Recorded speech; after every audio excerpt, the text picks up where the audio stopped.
మనందరి తాలూకా విశాఖ ఉక్కు ఆంధ్ర హక్కు ఒక నినాదంతో సుమారు 32 మంది బలిదానంతో విశాఖ ఉక్కుని ఆ రోజు మనం సాధించుకున్నాం. అలాంటి ఉక్కు ఫ్యాక్టరీని ఇవాళ ప్రైవేటైజేషన్ చేయడానికి ఈ కూటమి ప్రభుత్వం మీదనున్న కేంద్ర ప్రభుత్వం ఎన్డీఏ ప్రభుత్వం ప్రయత్నిస్తుంటే నిమ్మకు నూరు ఎత్తినట్టు ఉన్నది ఈ ప్రభుత్వం.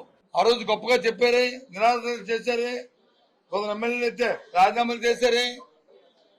ఇవాళ అధికారులకు వచ్చిన నాయకులు ఏం చేస్తున్నారు? ఈనాడు ముఖ్యమంత్రి చంద్రబాబు నాయుడు కానీ లేదు ఈనాడు ఉన్న డిప్యూటీ సీఎం పవన్ కళ్యాణ్ కానీ లేదు ఈ ప్రాంతంలో తిరుగుతున్న భారతీయ జనతా పార్టీ చెందిన మంత్రులు కానీ అట్టాసంగా చెప్పారే.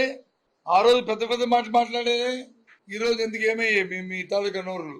ఏమైనప్పటికీ కూడా వైఎస్ఆర్సీ పార్టీ జగన్మోహన్ రెడ్డి గారి నాయకత్వంలో దాని గురించి పోరాటాలని ఉధృతం చేస్తాం.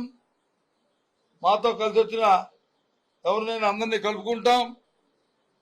అందరితో కలిసి పెద్ద ఎత్తున ఉద్యమించి దాన్ని ఆపడానికే మా వంతు ప్రయత్నం చేస్తాం. ఆపుతాం.